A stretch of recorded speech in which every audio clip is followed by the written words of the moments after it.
Number लाओ तो आप बहुत होशियार हैं, 33 नंबर लाओ, 30 नंबर लाओ तो आप बिल्कुल बेकार हैं।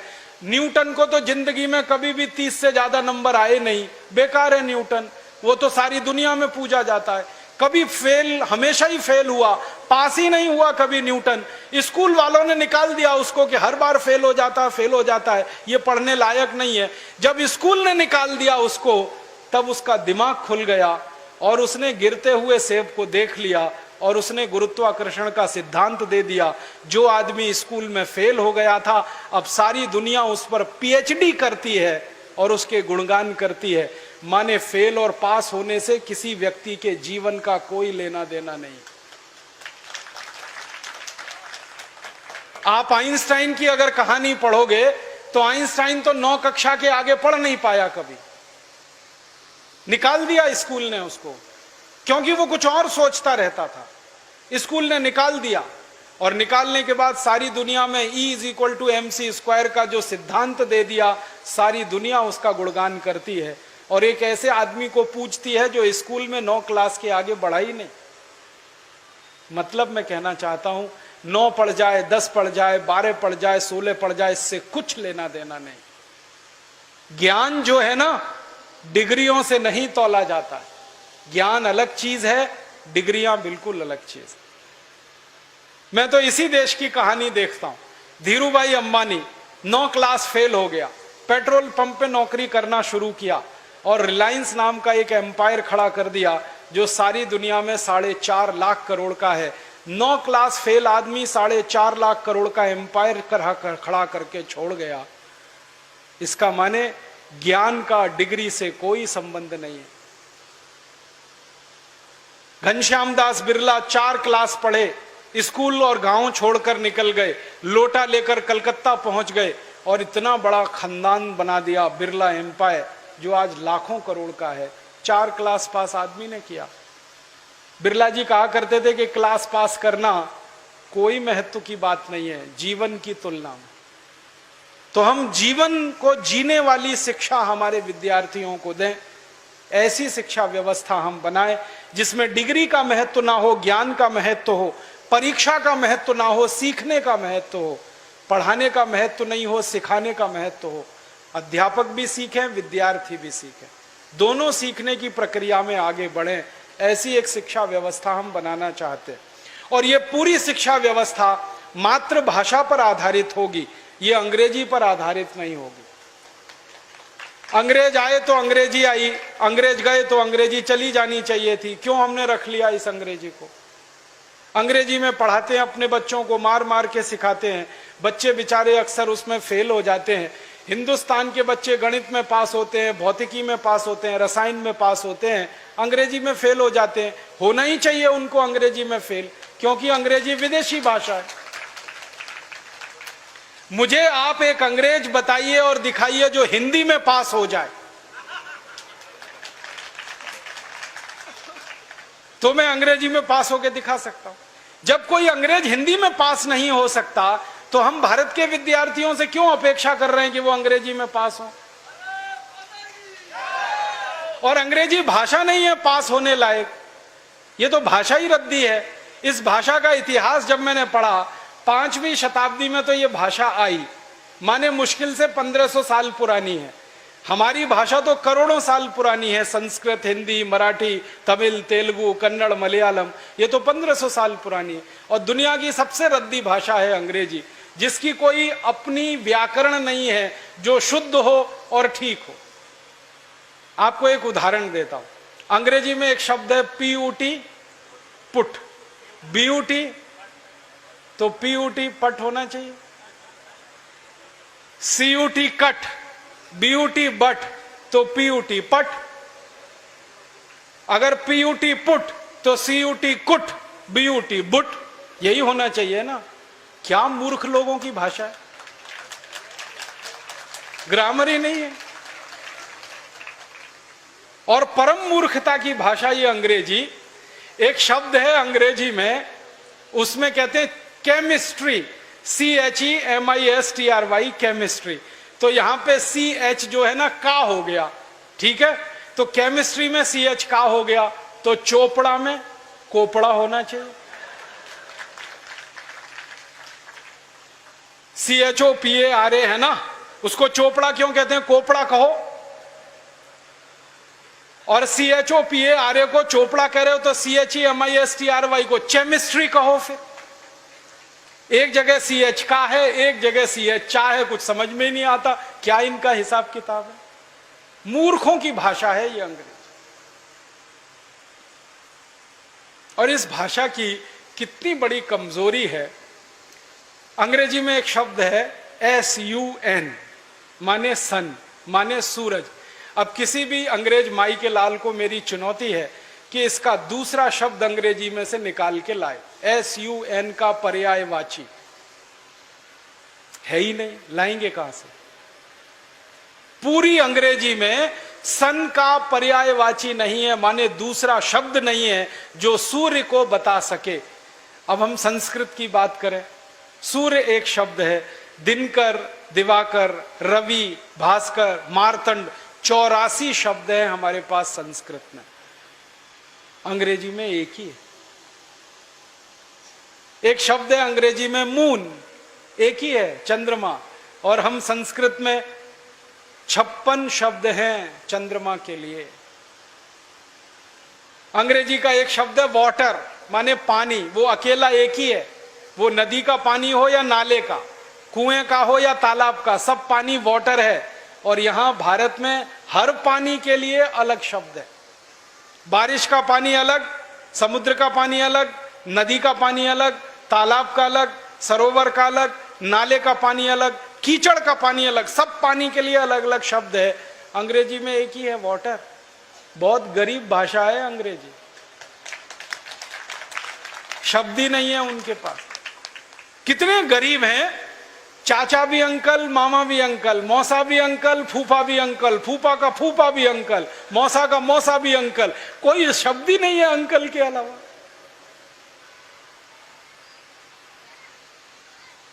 और चाची, मामी, मौसी, सब आंटी, कोई दूसरा ही शब्द नहीं है उनके।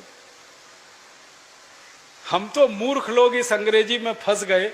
अकल नहीं हमारी तो मारी गई है। हमारे देश में जो अंग्रेजी पढ़ गए ना, अकल उन्हीं की मारी गई है। जो नहीं पढ़े वो बहुत होशियार। पता है, मैं कुछ लोगों के घरों में जाता हूं। मैंने जिंदगी में एक नियम बनाया। वो नियम यह है कि होटल में खाना नहीं खाऊंगा, होटल में ठहरूंगा नहीं। तो झक मार के मुझे घरों में ही ठहराना पड़ता है, खाना खिलाना पड़ता है, क्योंकि मैं खाता नहीं, होटल में ठहरता नहीं। तो हर बार नए नए घरों में जाता हूं खाना खाने, रहने के लिए। तो अंग्रेजी पढ़े लिखे लोगों के घर में भी जाता हूं, तो वो कैसे मूर्ख दिखाई देते हैं मुझे उसका उदाहरण बताता हूं। वो ना तो अंग्रेज है ना तो हिंदुस्तानी है, खिचड़ी है बीच की। और वो खिचड़ी कैसी है, किसी के घर में गया तो पिताजी का नाम घर में रामदयाल, माताजी का नाम गायत्री देवी, बेटे का नाम टिंकू। अब मैं यही पूछता हूं कि रामदयाल और गायत्री देवी का टिंकू कहां से आ गया?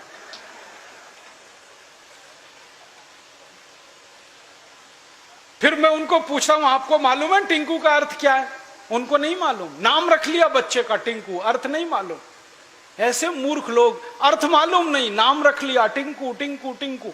फिर डिक्शनरी खोल के दिखाता हूं उनको। अंग्रेजों की सबसे पुरानी डिक्शनरी है वेबस्टर डिक्शनरी। उसमें टिंकू का अर्थ है आवारा लड़का।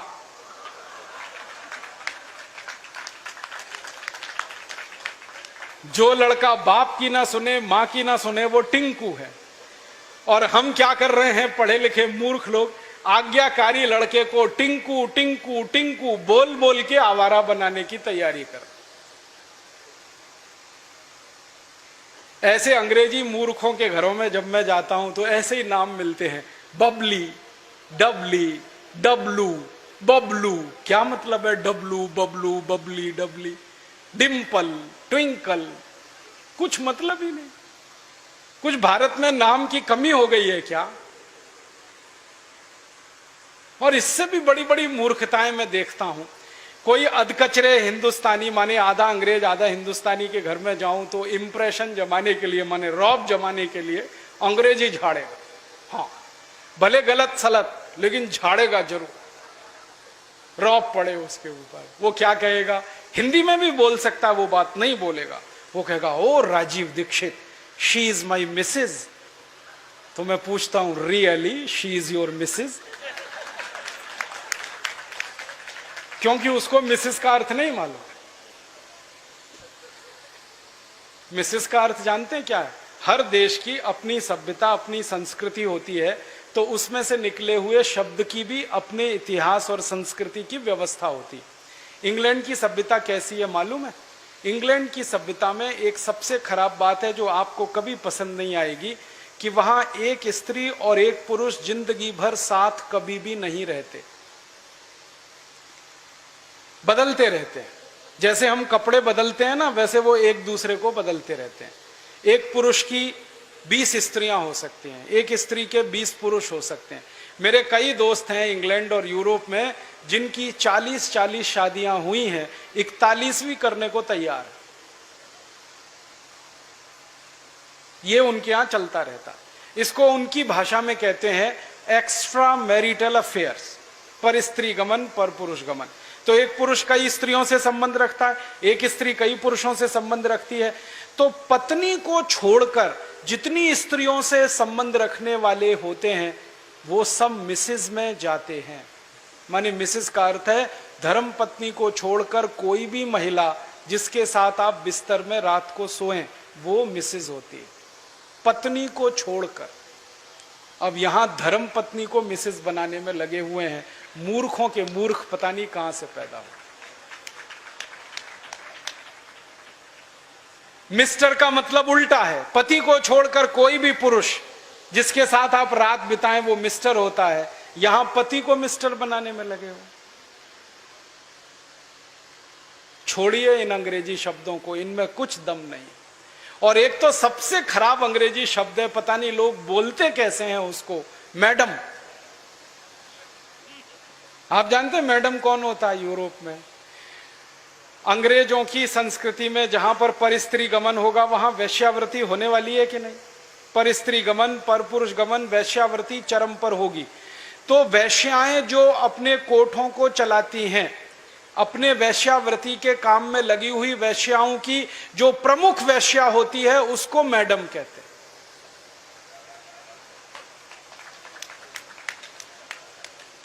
और यहां हिंदुस्तान में अपनी बहनों को मैडम कह देते हैं। ऐसे मूर्ख लोग मैंने इस देश में देखे हैं। अपनी धर्मपत्नी को मैडम कहने में शर्म नहीं आती, ओ मैडम इधर आओ। और वो धर्मपत्नी को भी शर्म नहीं आती मैडम कहलवाने में, वो भी कहती है मैडम कहो मुझको। जान तो लो कि मैडम होती कौन है, फिर कहलवाओ। अपने भारत में कितने सुंदर सुंदर शब्द हैं। श्रीमती, श्री माने लक्ष्मी, मति माने बुद्धि, बुद्धि माने सरस्वती, लक्ष्मी। तो जहां सरस्वती लक्ष्मी एक साथ निवास करे वो श्रीमती, उसको हमने मिसेस बना दिया। ये मूर्खाधिपति हमारे देश में अंग्रेजी पढ़े लिखे, इन्होंने बड़ा सत्यानाश किया, बेड़ा गर्क किया इस देश का। इस अंग्रेजी भाषा ने किया, फिर इन्होंने और ज्यादा किया। मेरा आपसे हाथ जोड़कर निवेदन है, इस अंग्रेजी भाषा में मत फंसिए, कुछ इसमें रखा नहीं है, दम नहीं है। कभी कभी तो मैं लोगों के घरों में जाता हूं, इतना गुस्सा आता है मुझे।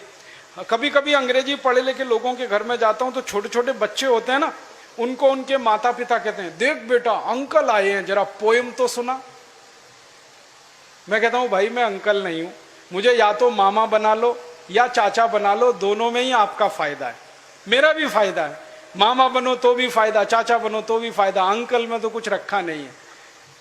फिर उनके माता पिता को कहता हूं ये आप इनको पोएम क्यों सुनवाते हैं, कविता सुनवाओ ना। तो उनको पोएम और कविता का अर्थ ही पता नहीं है, पोएम अलग है कविता अलग है। अब वो बच्चे चालू हो जाते हैं टेप रिकॉर्डर की तरह से और पोएम सुनाते हैं मुझको, rain rain go away come again another day little baby wants to play. अब मैं बच्चे को पूछता हूं तुमको मालूम है इसका अर्थ क्या है? नहीं मालूम। किसने सिखाया? मम्मा ने सिखाया। मम्मा को पूछा आपको अर्थ मालूम है रेन रेन गो अवे? नहीं मालूम। किसने बताया? टीचर ने बताया। टीचर को पूछो, उनको भी अर्थ नहीं मालूम। तो रटाया क्यों फिर बच्चे को? अर्थ ही नहीं पता। फिर बच्चों को मैं बताता हूं देखो इसका अर्थ ये है, बारिश बारिश तुम चली जाओ मत आओ, क्योंकि मुझे खेलना है। माने छोटे बच्चे को खेलना है, इसलिए वो बारिश को कह रहा है, बारिश बारिश तुम चली जाओ, यहां मत आओ, क्योंकि मुझे खेलना है। अब ये बच्चे कविता गा रहे हैं, बारिश बारिश तुम चली जाओ, यहां मत आओ, मुझे खेलना है। और ये ईश्वर से प्रार्थना के रूप में कविता है। करोड़ों बच्चों ने ये कविता गाई और ईश्वर ने सुन ली तो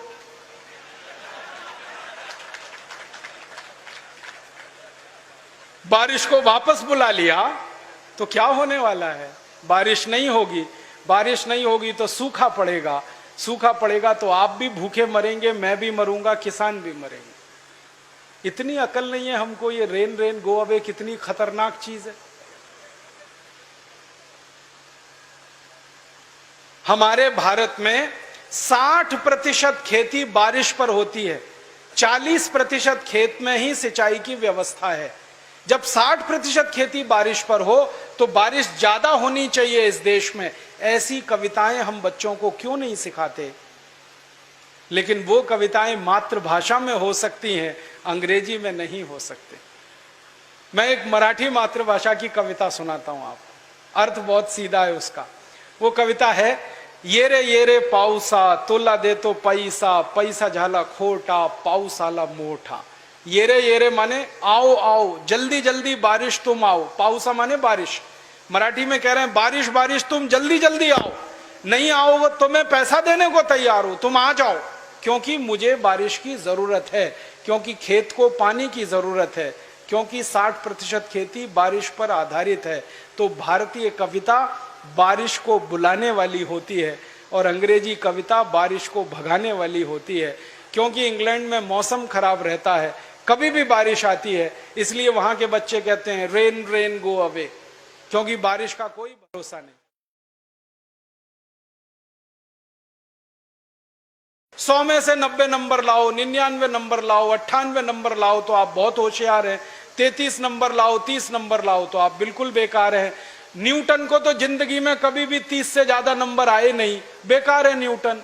वो तो सारी दुनिया में पूजा जाता है, कभी फेल, हमेशा ही फेल हुआ, पास ही नहीं हुआ कभी न्यूटन। स्कूल वालों ने निकाल दिया उसको कि हर बार फेल हो जाता है, फेल हो जाता है, ये पढ़ने लायक नहीं है। जब स्कूल ने निकाल दिया उसको, तब उसका दिमाग खुल गया और उसने गिरते हुए सेब को देख लिया और उसने गुरुत्वाकर्षण का सिद्धांत दे दिया। जो आदमी स्कूल में फेल हो गया था, अब सारी दुनिया उस पर पीएचडी करती है और उसके गुणगान करती है। माने फेल और पास होने से किसी व्यक्ति के जीवन का कोई लेना देना नहीं। आप आइंस्टाइन की अगर कहानी पढ़ोगे तो आइंस्टाइन तो 9 कक्षा के आगे पढ़ नहीं पाया कभी, निकाल दिया स्कूल ने उसको, क्योंकि वो कुछ और सोचता रहता था। स्कूल ने निकाल दिया और निकालने के बाद सारी दुनिया में E=mc² का जो सिद्धांत दे दिया, सारी दुनिया उसका गुणगान करती है और एक ऐसे आदमी को पूछती है जो स्कूल में 9 क्लास के आगे बढ़ा ही नहीं। मतलब मैं कहना चाहता हूं, 9 पढ़ जाए, 10 पढ़ जाए, 12 पढ़ जाए, 16 पढ़ जाए, इससे कुछ लेना देना नहीं। ज्ञान जो है ना, डिग्रियों से नहीं तौला जाता है। ज्ञान अलग चीज है, डिग्रियां बिल्कुल अलग चीज। मैं तो इसी देश की कहानी देखता हूं। धीरूभाई अंबानी 9 क्लास फेल हो गया, पेट्रोल पंप पे नौकरी करना शुरू किया और रिलायंस नाम का एक एम्पायर खड़ा कर दिया जो सारी दुनिया में 4.5 लाख करोड़ का है। 9 क्लास फेल आदमी 4.5 लाख करोड़ का एम्पायर खड़ा करके छोड़ गया। इसका माने ज्ञान का डिग्री से कोई संबंध नहीं है। घनश्याम दास बिरला 4 क्लास पढ़े, स्कूल और गांव छोड़कर निकल गए, लोटा लेकर कलकत्ता पहुंच गए और इतना बड़ा खानदान बना दिया, बिरला एम्पायर, जो आज लाखों करोड़ का है। 4 क्लास पास आदमी ने किया। बिरला जी कहा करते थे कि क्लास पास करना कोई महत्व की बात नहीं है जीवन की तुलना में। तो हम जीवन को जीने वाली शिक्षा हमारे विद्यार्थियों को दें, ऐसी शिक्षा व्यवस्था हम बनाएं जिसमें डिग्री का महत्व ना हो, ज्ञान का महत्व हो, परीक्षा का महत्व ना हो, सीखने का महत्व हो। पढ़ाने का महत्व नहीं हो, सिखाने का महत्व हो। अध्यापक भी सीखें, विद्यार्थी भी सीखें, दोनों सीखने की प्रक्रिया में आगे बढ़ें। ऐसी एक शिक्षा व्यवस्था हम बनाना चाहते हैं और ये पूरी शिक्षा व्यवस्था मातृभाषा पर आधारित होगी। ये अंग्रेजी पर आधारित नहीं होगी। अंग्रेज आए तो अंग्रेजी आई, अंग्रेज गए तो अंग्रेजी चली जानी चाहिए थी। क्यों हमने रख लिया इस अंग्रेजी को? अंग्रेजी में पढ़ाते हैं अपने बच्चों को, मार मार के सिखाते हैं, बच्चे बेचारे अक्सर उसमें फेल हो जाते हैं। हिंदुस्तान के बच्चे गणित में पास होते हैं, भौतिकी में पास होते हैं, रसायन में पास होते हैं, अंग्रेजी में फेल हो जाते हैं। होना ही चाहिए उनको अंग्रेजी में फेल, क्योंकि अंग्रेजी विदेशी भाषा है। मुझे आप एक अंग्रेज बताइए और दिखाइए जो हिंदी में पास हो जाए, तो मैं अंग्रेजी में पास होकर दिखा सकता हूं। जब कोई अंग्रेज हिंदी में पास नहीं हो सकता, तो हम भारत के विद्यार्थियों से क्यों अपेक्षा कर रहे हैं कि वो अंग्रेजी में पास हो? और अंग्रेजी भाषा नहीं है पास होने लायक, ये तो भाषा ही रद्दी है। इस भाषा का इतिहास जब मैंने पढ़ा, 5वीं शताब्दी में तो ये भाषा आई, माने मुश्किल से 1500 साल पुरानी है। हमारी भाषा तो करोड़ों साल पुरानी है। संस्कृत, हिंदी, मराठी, तमिल, तेलुगु, कन्नड़, मलयालम, ये तो 1500 साल पुरानी है। और दुनिया की सबसे रद्दी भाषा है अंग्रेजी, जिसकी कोई अपनी व्याकरण नहीं है जो शुद्ध हो और ठीक हो। आपको एक उदाहरण देता हूं। अंग्रेजी में एक शब्द है PUT, पुट।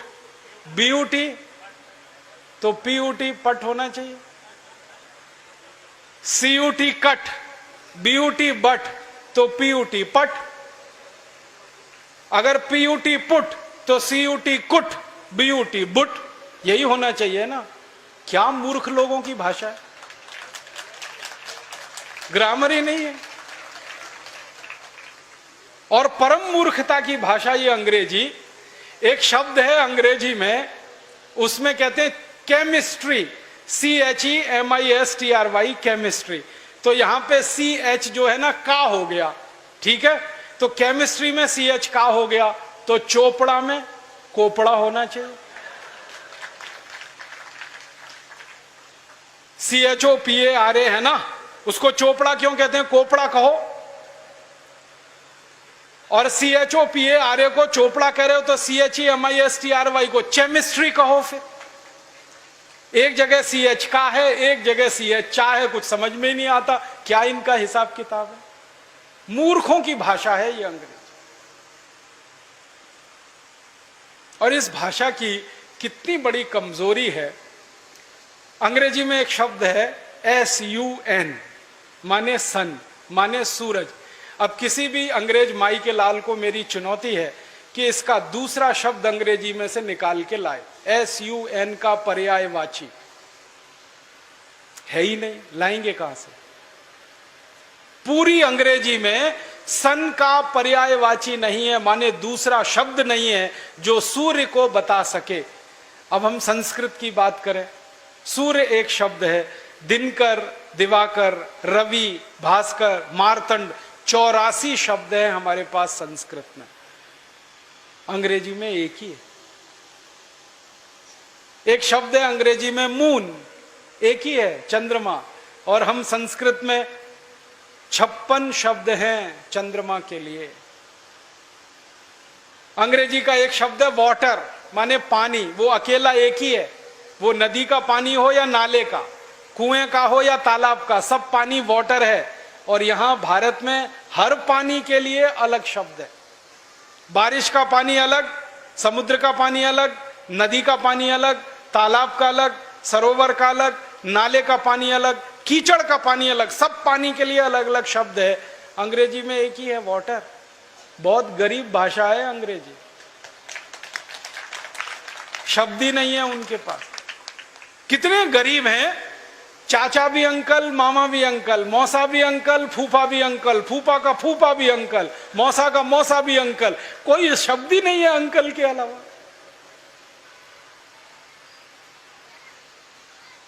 और चाची, मामी, मौसी, सब आंटी, कोई दूसरा ही शब्द नहीं है उनके। हम तो मूर्ख लोग इस अंग्रेजी में फंस गए। अकल नहीं हमारी तो मारी गई है। हमारे देश में जो अंग्रेजी पढ़ गए ना, अकल उन्हीं की मारी गई है। जो नहीं पढ़े वो बहुत होशियार। पता है, मैं कुछ लोगों के घरों में जाता हूं। मैंने जिंदगी में एक नियम बनाया। वो नियम यह है कि होटल में खाना नहीं खाऊंगा, होटल में ठहरूंगा नहीं। तो झक मार के मुझे घरों में ही ठहराना पड़ता है, खाना खिलाना पड़ता है, क्योंकि मैं खाता नहीं, होटल में ठहरता नहीं। तो हर बार नए नए घरों में जाता हूँ खाना खाने, रहने के लिए। तो अंग्रेजी पढ़े लिखे लोगों के घर में भी जाता हूँ, तो वो कैसे मूर्ख दिखाई देते हैं मुझे उसका उदाहरण बताता हूँ। वो ना तो अंग्रेज है ना तो हिंदुस्तानी है, खिचड़ी है बीच की। और वो खिचड़ी कैसी है, किसी के घर में गया तो पिताजी का नाम घर में रामदयाल, माताजी का नाम गायत्री देवी, बेटे का नाम टिंकू। अब मैं यही पूछता हूं कि रामदयाल और गायत्री देवी का टिंकू कहां से आ गया?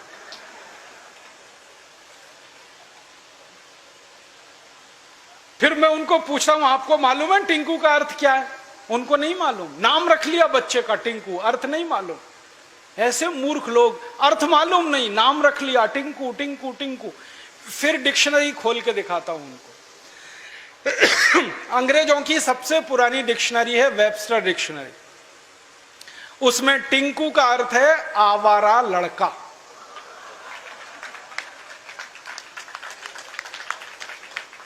जो लड़का बाप की ना सुने, मां की ना सुने, वो टिंकू है। और हम क्या कर रहे हैं पढ़े लिखे मूर्ख लोग, आज्ञाकारी लड़के को टिंकू टिंकू टिंकू बोल बोल के आवारा बनाने की तैयारी कर। ऐसे अंग्रेजी मूर्खों के घरों में जब मैं जाता हूं तो ऐसे ही नाम मिलते हैं, बबली, डबली, डबलू, बबलू। क्या मतलब है डबलू, बबलू, बबली, डबली? डिम्पल, ट्विंकल, कुछ मतलब ही नहीं। कुछ भारत में नाम की कमी हो गई है क्या? और इससे भी बड़ी बड़ी मूर्खताएं मैं देखता हूं। कोई अधकचरे हिंदुस्तानी, माने आधा अंग्रेज आधा हिंदुस्तानी के घर में जाऊं तो इंप्रेशन जमाने के लिए, माने रौब जमाने के लिए अंग्रेजी झाड़ेगा। हाँ, भले गलत सलत, लेकिन झाड़ेगा जरूर, रौब पड़े उसके ऊपर। वो क्या कहेगा, हिंदी में भी बोल सकता है, वो बात नहीं बोलेगा। वो कहेगा oh Rajiv Dixit, she is my Mrs. तो मैं पूछता हूं really she is your Mrs? क्योंकि उसको मिसेस का अर्थ नहीं मालूम। मिसेस का अर्थ जानते हैं क्या है? हर देश की अपनी सभ्यता, अपनी संस्कृति होती है, तो उसमें से निकले हुए शब्द की भी अपने इतिहास और संस्कृति की व्यवस्था होती है। इंग्लैंड की सभ्यता कैसी है मालूम है? इंग्लैंड की सभ्यता में एक सबसे खराब बात है जो आपको कभी पसंद नहीं आएगी, कि वहां एक स्त्री और एक पुरुष जिंदगी भर साथ कभी भी नहीं रहते, बदलते रहते हैं। जैसे हम कपड़े बदलते हैं ना, वैसे वो एक दूसरे को बदलते रहते हैं। एक पुरुष की 20 स्त्रियां हो सकती हैं, एक स्त्री के 20 पुरुष हो सकते हैं। मेरे कई दोस्त हैं इंग्लैंड और यूरोप में जिनकी 40-40 शादियां हुई हैं, 41वीं करने को तैयार है। ये उनके यहां चलता रहता। इसको उनकी भाषा में कहते हैं एक्स्ट्रा मैरिटल अफेयर्स, पर स्त्री गमन पर पुरुष गमन। तो एक पुरुष कई स्त्रियों से संबंध रखता है, एक स्त्री कई पुरुषों से संबंध रखती है। तो पत्नी को छोड़कर जितनी स्त्रियों से संबंध रखने वाले होते हैं वो सब मिसेज में जाते हैं। माने मिसेज का अर्थ है धर्म पत्नी को छोड़कर कोई भी महिला जिसके साथ आप बिस्तर में रात को सोएं वो मिसेज होती है, पत्नी को छोड़कर। अब यहां धर्म पत्नी को मिसेज बनाने में लगे हुए हैं। मूर्खों के मूर्ख पता नहीं कहां से पैदा हो। मिस्टर का मतलब उल्टा है, पति को छोड़कर कोई भी पुरुष जिसके साथ आप रात बिताएं वो मिस्टर होता है। यहां पति को मिस्टर बनाने में लगे हो। छोड़िए इन अंग्रेजी शब्दों को, इनमें कुछ दम नहीं। और एक तो सबसे खराब अंग्रेजी शब्द है, पता नहीं लोग बोलते कैसे हैं उसको, मैडम। आप जानते हैं मैडम कौन होता है यूरोप में? अंग्रेजों की संस्कृति में जहां पर परस्त्री गमन होगा वहां वैश्यावृत्ति होने वाली है कि नहीं? परस्त्री गमन, पर पुरुष गमन, वैश्यावृत्ति चरम पर होगी। तो वैश्याएं जो अपने कोठों को चलाती हैं, अपने वैश्यावृत्ति के काम में लगी हुई वैश्याओं की जो प्रमुख वैश्या होती है उसको मैडम कहते हैं।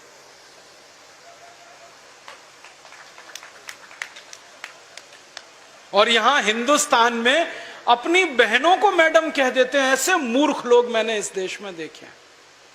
अपनी धर्मपत्नी को मैडम कहने में शर्म नहीं आती, ओ मैडम इधर आओ।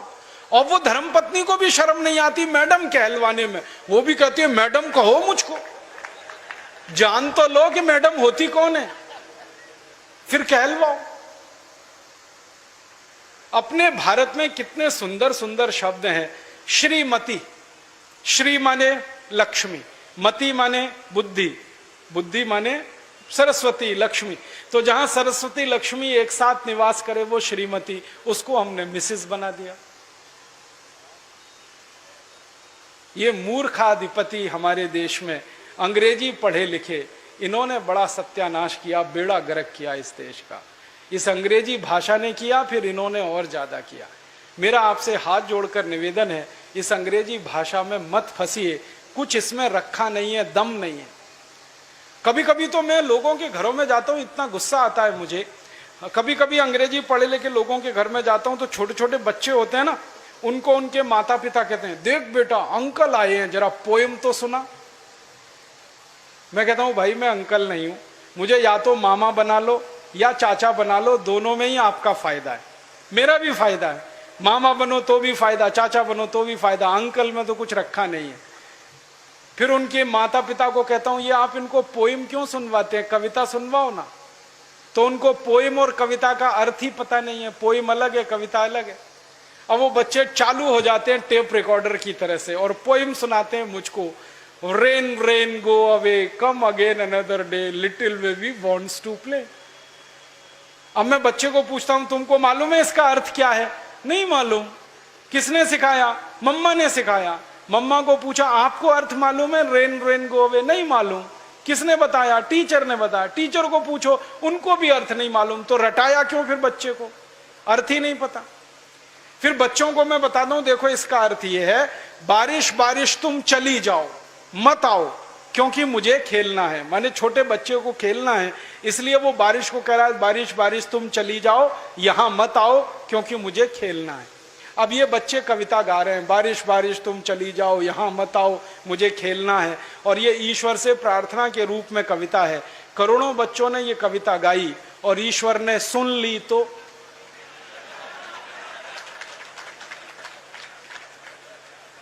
बारिश को वापस बुला लिया। तो क्या होने वाला है? बारिश नहीं होगी। बारिश नहीं होगी तो सूखा पड़ेगा। सूखा पड़ेगा तो आप भी भूखे मरेंगे, मैं भी मरूंगा, किसान भी मरेंगे।